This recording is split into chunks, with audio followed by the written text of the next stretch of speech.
We keep trying to guess what Steve Wilks is going to do at quarterback moving forward. Well, at least I try to guess. He's sticking with PJ for another week. Also, Dante Jackson out for the rest of the season.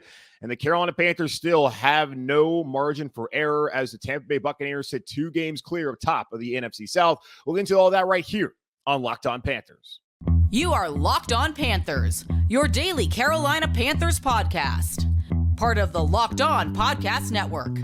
Your team every day.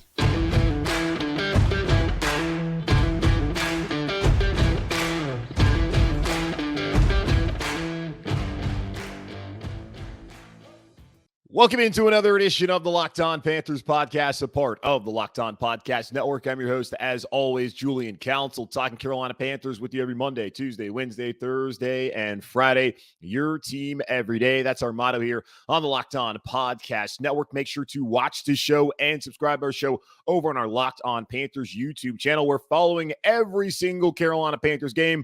I go live on our channel, so be sure to subscribe so you don't miss it. If you ever miss a live show, that's okay. You can always check them out, or you can check out every single episode of the podcast over wherever you listen to your favorite podcast. Just be sure to rate, review, and subscribe so you get every single episode in your feed. And be sure to follow me, Julian Council, on Twitter at Julian Council, where every single Friday I answer your weekly Friday mailbag questions. Didn't do it last week because I was reacting to the Carolina Panthers win against the Atlanta Falcons on Thursday Night Football, but we'll be back at it this Friday, the 18th.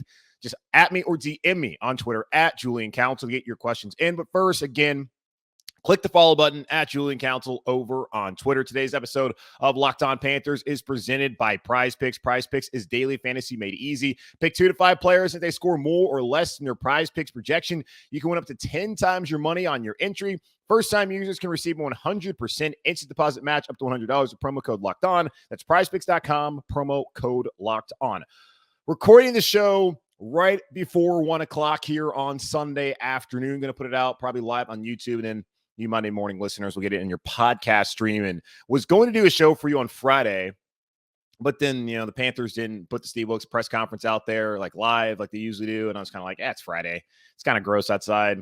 I want to wait to see what happens with Dante Jackson. We'll get into that injury news. And I want to see what happens with Tampa Bay as they play the Seattle Seahawks over in Germany. And we saw that they got the win. So we'll get into the ramifications for the Carolina Panthers with those 2 injuries, with the injury to Dante and then the Bucs winning and maintaining a 2-game lead over the Panthers in the NFC South, despite the Panthers win. But the first thing I kind of want to talk about today was PJ Walker. Looks like he's going to get to start once again on Sunday afternoon against the Baltimore Ravens in Baltimore. The Panthers so far 0-4 on the road this season, and probably going to be their toughest road game of the year. You could look at Seattle, which is always a tough place to play, and how they play this season as also being a tough venue for Carolina. But I think Baltimore with Lamar Jackson, a former MVP, and a team that is hoping to win the AFC North, that's going to be a tough task for the Carolina Panthers next Sunday afternoon up there in Baltimore. And PJ Walker is expected to get the start. Steve Wilks said on Friday when he spoke to the media in his day after press conference following the 25-15 win against Atlanta that he wanted to take the weekend to assess things and he would provide clarity on Monday. So we probably don't hear from Wilks, I think, again until Wednesday. That's where we'll know for sure who the starting quarterback is. But as of right now, it's PJ Walker. And we've sat here, and at least, I have, and I'm sure y'all have as well. We've talked about this, and we've tried to figure out what he would do when all 3 quarterbacks were healthy. When Baker was healthy and Sam was healthy and PJ was healthy, who would he go to at the quarterback position? Now, I thought following the game against Cincinnati that there was a reasonable expectation that Baker Mayfield might be the starter for the game against Atlanta on Thursday, just based off of how he played in the second half and that PJ had posted a 0.0 rating. And Steve Wilks never really seemed to be married to PJ Walker. But based off of it being a short week and how PJ performed against Atlanta the first time around in that loss, Steve Wilks went with PJ. And PJ was okay on Thursday. He managed the game, as Steve Wilks said. He also was fortunate to not throw 2-3 interceptions. That could have cost Carolina Panthers that game. And we wouldn't be having the conversation right now, PJ Walker being the starter heading into the Baltimore game, at least being the expected starter. So we'll see how it plays out. As far as Sam Darnold goes, he's not the answer. We all know that every single quarterback on this roster is not the answer. At the end of the day, the Carolina Panthers are going to have to draft someone at the top of the draft to be the starting quarterback, whether it's Bryce Young out of Alabama, C.J. Stroud, who's the Heisman favorite out of Ohio State. We'll see Hendon Hooker. Will Levis looked awful again at Kentucky. I just don't see it. But we'll see what happens with the Carolina Panthers, but they're going and who they take. But they're going to take a quarterback at the top of the draft. And looking at where they're sitting at 3-7, 2 games back in the NFC South, they're very likely going to be sitting there in the top 3, top 5, and have an opportunity to go grab that quarterback. And we'll see if it works out in the end. Because again, it's a crapshoot. They're probably better suited to take someone like Will Anderson at Alabama than they are to take a quarterback. But in this league, if you don't have a quarterback, you don't have a chance. And Steve Wilks is trying to figure out who gives him the best chance moving forward. And at least for this week, he believes that's PJ Walker. And until proven otherwise, which you could say he's been proven otherwise before, he's going to roll with PJ. Baker doesn't need to play based off of what would happen if he plays 70% of the snaps at quarterback. Don't think they're going to allow that to happen. Sam Darnold, we've seen what he looks like, but there's also the question of, hey, what could Sam now look like behind this offensive line with DJ Moore and with Terrace Marshall now ascending and a great running game with Deontay Foreman, who has 3 100-yard rushing games in his last 4 appearances. What could that look like? And I'm starting to think, what if Steve Wilks is basically telling us like PJ's his guy? We do this whole week-to-week thing, and he's really the one who's doing it week-to-week, not saying that, hey, PJ is our guy moving forward. What if Steve Wilks is really just telling us, like, yeah, PJ's my guy. I've seen Baker, knew him back in Cleveland when I was the OC or the defensive coordinator for Freddie Kitchens, saw how that worked out, saw how the first 5 weeks worked out. Baker's not my guy. And in Sam, he's been injured. Haven't seen Sam play. I know about Sam, but PJ's my guy. Maybe Steve Wilks is just letting us know that PJ's his guy while still not necessarily going out there and saying it. But as I've said to y'all, like, I don't get too caught up in like what the coaches say. I get caught up in what they do. And what Steve Wilks has done consistently over the last couple weeks when Baker Mayfield's been back is he's played PJ Walker. That's what he's done. He might not have given ringing endorsements for PJ and said all these nice things about, hey, PJ is my guy. But what he's done is he's played PJ. So maybe it's that simple. Let's look at what he does and not what he says. And what he's doing is starting PJ every single week. So maybe PJ Walker really is Steve Wilks' guy. But, of course, that's all subject to change depending on how he performs in practice. And, of course, Sunday afternoon at M&T Bank Stadium up in Baltimore, Maryland. So we'll see how that goes. We'll also see how the Panthers' secondary transitions. They've already had injuries throughout the season. The J.C. Horn who missed 2 games with a hip injury. Dante Jackson had missed time with an ankle. We've seen Jeremy Chin on IR miss the last 6 games. Now Dante Jackson is out for the season. How will the Panthers be able to respond, and what could Dante's future be here in Carolina? We'll get into that here in just a moment on Locked On Panthers. But first, this episode of Locked On Panthers is presented by our friends over at Prize Picks. So how does Prize Pick works? You pick 2 to 5 players, and they score more or less in their Prize Picks projection. You can win up to 10 times your money on any entry. No competing against other people. It's just you versus the projections available. Prize Picks offers projections on any sport that you watch. This includes the NFL, the NBA, Major League Baseball, NHL, PGA Tour, college football, men's and women's college basketball, soccer, the World Cup starting very soon down in Qatar, tennis, MMA, boxing, even cricket, and so much more. Entries can be made in 60 seconds or less. It's that easy, safe, and fast withdrawals. Currently operational in over 30 states and north of the border to us in Canada. Download the PrizePicks app or go to prizepicks.com to sign up and play daily fantasy sports. First-time users can receive a 100% instant deposit match up to $100 of promo code Locked On. So this is how it works. If you deposit $100, PrizePicks will give you $100. If you deposit $50, PrizePicks will give you $50. Don't forget to enter promo code Locked On at sign up for an instant deposit match up to $100 when you download the PrizePicks app or go to prizepicks.com to sign up today. When Dante Jackson was ruled out of Thursday night's win against Atlanta with an Achilles injury, we kind of knew right then and there that it was likely not going to be good news whenever he got an MRI. Steve Wilks said that Dante would be receiving the MRI on Friday, and we found out Saturday afternoon that Dante Jackson is indeed out for the rest of the season with an Achilles tear.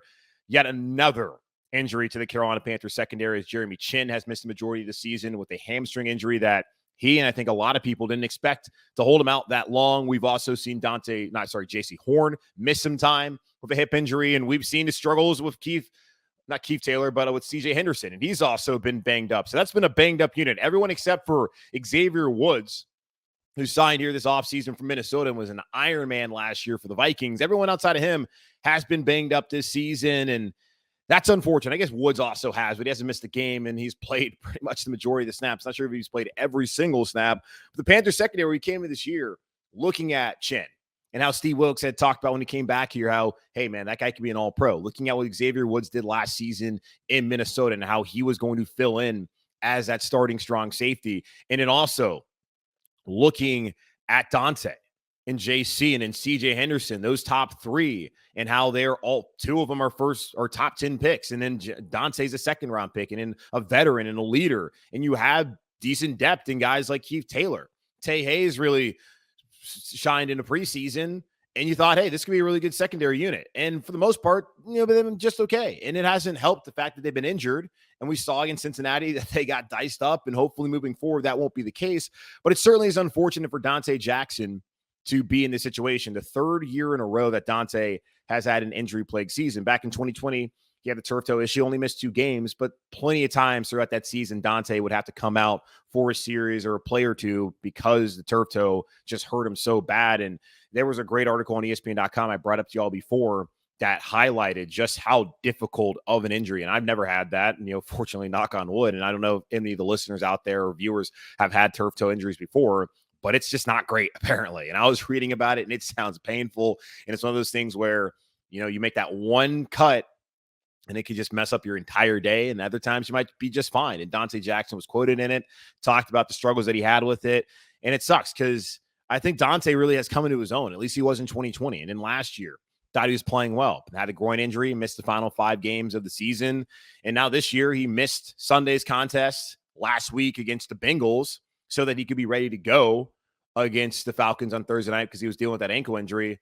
And now the Achilles comes, so he'll miss the final 7 games of the season. He'll miss 8 games. So the last 3 seasons, that will be, 15 games that Dante Jackson has missed. And this year, it's even more notable because Dante just signed a 3-year, $35 million deal, and his 2023 salary is fully guaranteed.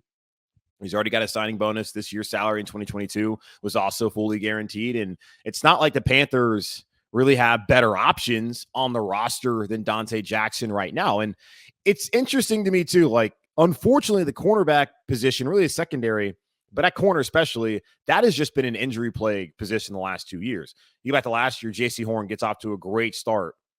First 10 quarters of his career, he's awesome. Then the turf at NRG Stadium in Houston gets him, and he's out for the season with a foot injury. The Panthers then do a reactionary move, bring in CJ Henderson. CJ has his own issues on the field, and an injury-wise doesn't really get that much of an impact. And they trade for Stephon Gilmore, something I never thought I was going to see when all the reporting that day was that the Patriots were set to cut him, which is also telling the league that, hey, if you want him, you can still trade for him. And Scott Fitter, in on every deal, went out there and did it. And Gilmore barely played here in Carolina. And then once he started playing 100% of the snaps, he goes down with an injury in his second week of doing that. And now he's in Indianapolis, I'm sure regretting it, as Jim Irsay has just completely done crazy things with that organization. Best of luck, Jeff Saturday, I guess. Having that injury, then Dante, then you get into the latter part of the season and you have Keith Taylor having to start. And it's tough. And again, to have this happen this season for the Carolina Panthers, and that's a position group where they have invested in. They've been trying to find their guys. And I think they have them in J.C. Horn.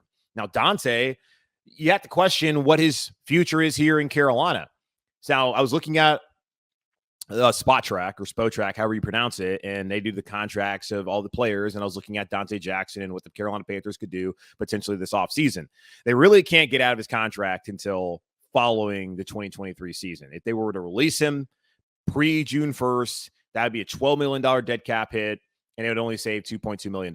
So really non-starter there. If they traded him, they would have a $7 million dead cap hit, and they would save just shy of $7 million against the salary cap. Now, post-June 1st, if they released him, they would split the dead cap hit, $8 million in 2023, $3 million in 2024, then save $5.8 million. Still not that much. And if they were to trade him post-June 1st, split the dead cap, 3.6 in 2023 and 24, and then it would save $10 million. So they can trade him post-June 1st. Great, but you also have to have a replacement for Dante Jackson. And we'll have to see what happens over the last 7 games of the season with Keith Taylor and CJ Henderson, as CJ will be the starting corner opposite of JC, and then Keith Taylor will certainly get more opportunities, as I'm sure CJ will struggle, and then hopefully no one gets injured, but he's going to get an opportunity. And I thought last season he filled in admirably in the final couple of weeks, and I've seen more out of Keith Taylor than I've seen out of CJ Henderson on game day. I understand that he was locking people down, that CJ Henderson was down in Spartanburg, but that has not been the case, as he has been largely a liability. He had the big interception against Atlanta, but that came right after he gave away a touchdown to Damiere Byrd. And Henderson just hasn't been great. Got picked on early against the Bengals game. It has not been a successful trade. But this is the time for CJ Henderson to step up and show that he is someone worth investing in. Because when Scott Fitterer traded for him to Jacksonville last year, he said that was a move for the future. To me, it looked like a reactionary move where you just lost your first-round corner for the season and your team's 3-0. So go out there and get somebody who's a former top 10 pick, who that coaching staff, then Urban Meyer's coaching staff, was out on. That's what it looked like to me. But he got to the podium and said it was a move for the future. Well, the future is now. And CJ Henderson still has not shown us that he is that guy that you can trust opposite of JC or when Dante's on the field. You can't trust him. He has not been reliable so far this season. But this is the time for him, because Derrick Brown is absolutely going to get his fifth-year option exercise, and he deserves it. CJ Henderson at this point in time, no. And he would have to have a great year next year to even be here in Carolina past the 2023 season. So we'll see. I don't think it is out of the realm of possibility that the Carolina Panthers, now with 2 second-round picks, might look at getting a starting corner next year. Because if you look at it, Dante has shown over the last 3 years he can't hold up. CJ Henderson has not shown you anything to believe that he can be a starting corner in this league and play at a high level so far. And Keith Taylor, we'll see what happens with him. And it's not a priority, but in this league, you got to have those kind of guys. And J.C. Horn's that dude. But you have to have someone else opposite him who's not a complete liability and someone who can hold up and can stay healthy. And when you look at Dante and you kind of take the Seahawks model that Scott Fitterer's brought here as far as corners go and the length and size that they have, Dante Jackson's really not that. So in a way, you could be surprised that Scott Fitterer decided to extend him. But I think it was a good decision just based off he's a veteran. The guy can play. And I think he's worth having around. Now, looking at it, it doesn't feel great. But it's unfortunate that he got injured. It's not like he's been playing bad. It's just the injuries have come to him time and time again the last 2 seasons. And I feel bad for Dante, but we certainly might be talking about come this spring trying to find an answer there opposite of J.C. Horn, although going to be pretty tough to move off of Dante Jackson just based off of the salary cap implications here in the 2023 offseason. Now, the implication of the Bucs winning on Sunday means the Carolina Panthers are still 2 games back in the NFC South with 7 games to go, including a game in Week 17 on the road at Raymond James Stadium against Tampa. We'll get into the Panthers still having no margin for error here in just a moment on Locked on Panthers. This episode of Locked on Panthers is brought to you by our friends over at BetOnline. BetOnline.net is your number one source for sports betting info, stats, news, and analysis. Get the latest odds and trends for every professional and amateur league out there, from football to basketball to soccer with the World Cup upcoming and esports. They've got you all covered at BetOnline.net. And if you love sports podcasts, you can find those at BetOnline as well. They're the fastest and the easiest way to get to your betting fix. And head to the website today or use your mobile device to learn more. BetOnline, where the game starts. So the Tampa Bay Buccaneers became the first team to ever win an NFL game in Germany. And we're not talking about NFL Europe, but an actual National Football League game, beating the Seattle Seahawks on Sunday morning over there in Munich. So congratulations, I guess, to Tampa Bay and to Tom Brady and for them getting that win. Tom Brady's conquered yet another country, winning in Germany. I'm probably sure he's won in England as well, and of course here in the U.S. So the Bucs now at 5-5, the only team in the NFC South that is at 500 or better, and now sitting 2 games still above the Carolina Panthers, who got the win, drew within a game of Atlanta, but we're now still 2 games back of the first place in the NFC South and Tampa. And that's the team that we thought that was going to win the division coming in this year, figuring that Tom Brady being Tom Brady, Mike Evans, Chris Godwin, bringing back a lot of those guys defensively, they would figure it out. Bucs really haven't been good. And last week, they should have lost to the Rams. Fortunate to win that game. Should be 4-6. Panthers should only be a game back. But unfortunately, that's how things fall. And the Panthers, you look at it, if Cleveland misses a field goal, if the Panthers are able to not blow the game against Atlanta. They're sitting in 5-5 and tied with the Tampa Bay Buccaneers. But that's the NFL. It's the margins. It's a game of inches. You got to fight for that inch. Al Pacino. You've all heard it any given Sunday. But right now, there still is no margin for error for the Carolina Panthers. And currently sitting 0-4 on the road, the only 3 wins they have on the season are all against divisional opponents. You only have 2 more of those, and that comes in week 17 and 18, respectively, when they go to Tampa and they play New Orleans.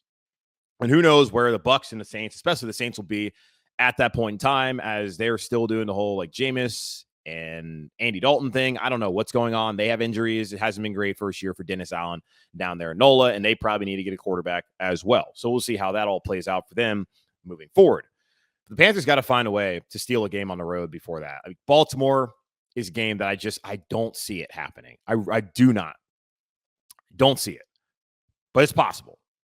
They're going to stop the run again, and they did a great job, with playing assignment football, tackling, being in the right gap on Thursday night against Atlanta, at least in the first half. And in the second half, Falcons were able to run it better, but Carolina still was able to make the plays they needed to make. But Baltimore, that's a tough one. Denver, that's a home game that you could see them winning. And that's not something we would have said early on in the season. At Seattle, always one of the tougher places to play in the NFL. They fall to Tampa Bay, but Geno Smith, for the most part, has been really good this year. And there's talk that he could be comeback player of the year. And Pete Carroll and John Snyder, the general manager up there, they seem to have made the right decision by trading away Russell Wilson and getting a war chest in first-round picks back. And it's helping that the Broncos aren't any good. And they just traded away Bradley Chubb to Miami. So they clearly don't think that it's going to work out for them and Nathaniel Hackett in that first year of Russell as a quarterback.